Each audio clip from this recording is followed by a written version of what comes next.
Some last-minute changes to Sunday Night Survivor Series.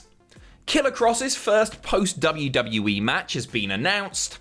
And New Japan Pro Wrestling vs. Noah has been announced for Wrestle Kingdom 16.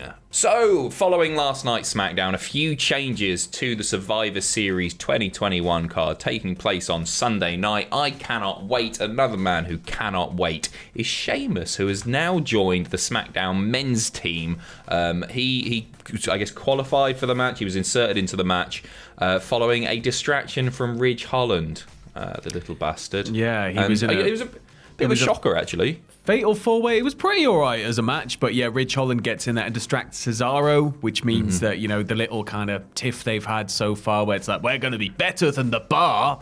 You know, that's all going to get furthered a little bit more. I was quite confused as to what the whole Von Wagner thing was then, because I figured he was going in. That was my thinking as well, is that like they were going to, because he just debuted last week in Survivor Series so fast approaching, it felt like that they were rushing that main roster debut to possibly get him on the show. But you can't complain with Sheamus. I really like Sheamus. Yeah. Not wrong there. And another match has also been announced to celebrate The Rock's 25th anniversary debut. Obviously, he debuted for WWE all the way back at Survivor Series 1996. Goodness me, I feel ancient. So old. It's awful, isn't it? A 25-man battle royal has been announced. The way that WWE described this on their website is the funniest thing ever. They literally said, so cliched, the stakes have never been higher. And what are the stakes? Brand supremacy. Nothing. There are no actual stakes. There are no stakes. There's nothing to win. You just get to stand there and go, awesome. Nobody's going to ever talk about this match again. Brilliant. It's a battle royal. So, like, the fact that you go through all of that, and then when you win, it's like, it's a SmackDown victory, or it's like, you did that. Yeah. It's not a brand thing. It might go on the pre-show, it's got to be said. It hasn't been announced as a pre-show match yet, but it wouldn't surprise me if it was put on the pre-show. In the match, and I'm going to get through these as quick as possible, AJ Styles, Omos, Otis, Gable, Ziggler, Rude, Shelton, Cedric, Apollo, Aziz, Montez, Dawkins, R-Truth, T-Bar, Cesaro, Ricochet, Mansoor, Zayn, Angel, Humberto, Jinder, Shanky, Eric, Ivar, and Gulak. So out of that lot, Omos, I guess. Yeah, Omos is up there. I'm trying to think who else. You know, maybe Mansoor could get a big. Who am I kidding? Okay, so there you go. Looking forward to that. Hey, you know what? I like a battle royal. I think they're fun. Yeah. I know a lot of it is just laying across the top rope and pretending it's the drama as it ramps, right? When you get down to that final four, it's always a bit like, okay. You got to wait like 10-15 minutes to get there, and the first part is literally just people like dangling over the ropes, right? Holding someone's leg. One match taking place at Survivor Series that has got everybody talking. Unfortunately, this is going to be the last time that we have to talk about it because we have talked about it an awful lot. Charlotte Flair versus Becky Lynch. And Charlotte has appeared on the Masked Man show to promote that match at Survivor Series. A lot of things to talk about. We're just going to pick a couple of the highlights, if you will. People speculating, of course, about her politicking behind the scenes. She's acknowledged this, saying they automatically think that I just walk into Vince's office because I'm Ric Flair's daughter and say, this is what I want to do today. If that was the case, don't you think I would have had a longer run than 8 seconds a couple of years ago at Money in the Bank? I don't like short title runs. I wish I could hold on to the title a little bit longer, but when I lose it, I want to get it. I want to get it again. Either you're with me or you're not. Either you feel the passion or you don't. I tried to be relatable, and when I did that, I came across as whiny. It came across as being a brat, like, oh, she's just complaining. I don't want to come across like that. And one more note before we move on the heat with Nia Jax, or the, suspected heat, I guess, with Nia Jax. She said, we're still best friends. You know what? And she's not joking here, by the way. You're still best friends. You know what I think happened with Nia and I? You hit your friends harder. I truly believe any time I've been in a match with somebody I feel super comfortable with, and that's what it really was. So that's interesting. She left a very nice message on Nia's Instagram when Nia was released a couple of weeks ago. So it does appear that they're buddies, and maybe that was it. Maybe we thought you've jinxed that was us a now, bigger deal than it was. You've jinxed us because you were like, this is the last time we're going to have to talk about it. You know for a fact something's going to happen now. No, don't. They're different brands. That's what I'm most excited about Survivor Series. Is the fact that we're not. Afterwards. We're not going to have to talk about bloody Becky Lynch and Charlotte Flair again. till they get drafted, or the superstar shake-up, or the wild card rule or something. Anyway, let's move on, shall we?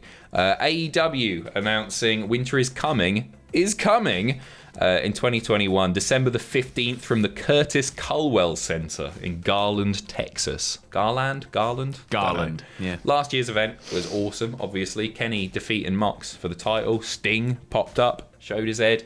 Yeah. So this is like one of those, Dynamite specials. It's not a pay-per-view or anything like that. So, excited about that. We don't know anything about the show, really. Yeah. No, but, going off last year, hopefully we'll see something big and dramatic happening heading in towards, Christmas break, because it was such a big show last year, obviously, with everything you just ran down there, that I think that these specials tend to always have something, just that little bit extra going on, don't they? I agree. I really like the way that they do it, because AEW, they do the big pay-per-views, and they feel like a massive deal, but we don't get bored because we've got these Dynamite specials as well, which feel like a big deal, not as big as the pay-per-views.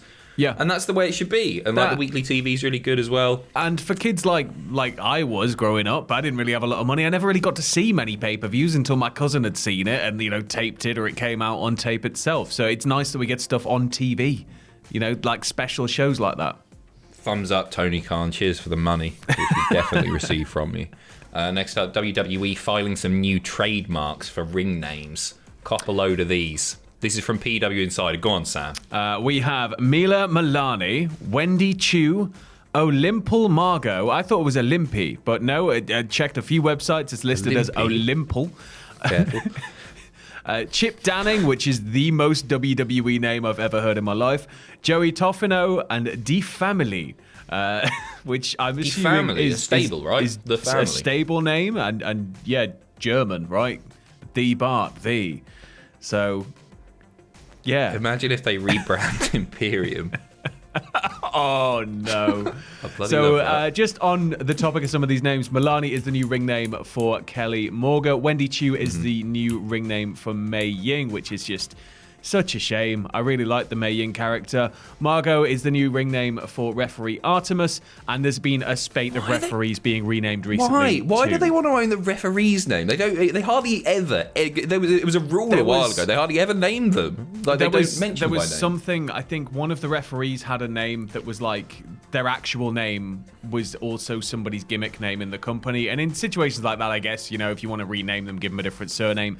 But yeah, it's odd, isn't it? Because the referees had to be faceless cogs in the machine up until now for some reason. And now they're trademarking their names. It's just bizarre. Looking forward to this one. Killer Kross set for his first post-WWE match. This has just been announced for Wrestle Pro's Killer Instinct event. You're not going to have to wait too long. You're going to have to wait a little bit. Saturday, February the 5th, in New Jersey, he will face off against Flip Gordon. And that's going to be wonderful. You can't go wrong there, can you? Scarlett was announced for the show earlier in the week, and with it being named Killer Instinct, I think everybody was a little bit like, oh. So, yeah, it's going to be interesting seeing him come back to the Indies. I'm assuming he is going to be full of piss and vinegar. I'm fairly sure we're going to see some absolutely standout work before wherever he ends up next. I kind of want him to have a bit of a New Japan run, though. Even if it's just with New Japan America, I think he'd be great. I think just a few really hard-hitting bouts.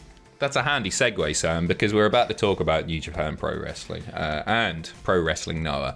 And by we, I mean you, because you've probably been spaffing all over the ceiling this morning, right? I can only apologise for what you're going to find when you get into the office on Monday. I'll just take my headphones off, so I don't need to hear you. You talk. So, you have the floor. So Wrestle Kingdom 16 was announced as a 3-night event for the first time. So we've had Wrestle Kingdom over 2 nights, and then it was like, we're doing 3 nights, and everybody was a bit like, what? But the third night's taken place in Yokohama, and New Japan have just come forward and essentially announced that the event's not going to be your typical Wrestle Kingdom night. It's going to be New Japan Pro Wrestling versus Pro Wrestling Noah. And this is huge. We're having an event where we're going to see stars, apparently, according to the press release, we're going to see stars team together as well as face off against each other. I mean, the rosters of both companies are fairly deep. You've got legends across the board. I mean, we've got Keiji Muto on one side. We've got... There's so much we can do here. But this is all apparently linked to New Japan's 50th birthday celebrations, and there's rumored to be more events of this ilk coming. There's also going to be a pay-per-view broadcast of this, so it's going to be going out on a Beamer's service, which means that it's not going to be part of New Japan World Live. It will come to New Japan World 7 days after the event itself. Just to confirm, this is the January 8th date, so 1 week later it'll be on New Japan World. But if you want to watch it live, it will be available in English and in Japanese, and I'm sure links will follow through the Abema service. No matches have been announced, but yeah, a portion of the proceeds from all of the ticket sales and pay-per-view sales will be going to the Japanese Red Cross. So fingers crossed we're going to get more of these, because New Japan and Noah have had a bit of a history together. They've kind of, you know, lent on each other from time to time. So this is a nice place to start, but I don't know where it could end up. Could you imagine if we just get a WWE Cross show? It'd be nuts. Sam, honestly, it's just nice to see you happy, mate. Oh, man. And on that note, Sam is off to have another little Tommy tug. Oh, that's right. Because he's buzzing. No, it's really, really exciting. I think that's awesome. Sam and Jack will be doing live reactions to all 3 nights of Wrestle Kingdom over on Twitch in the new year. I know it's a little way away yet, but keep that in mind. Thank you very much, Sam. Go and wipe yourself down. And we'll do a second news video, shall we? All right, see you in a bit. Bye-bye.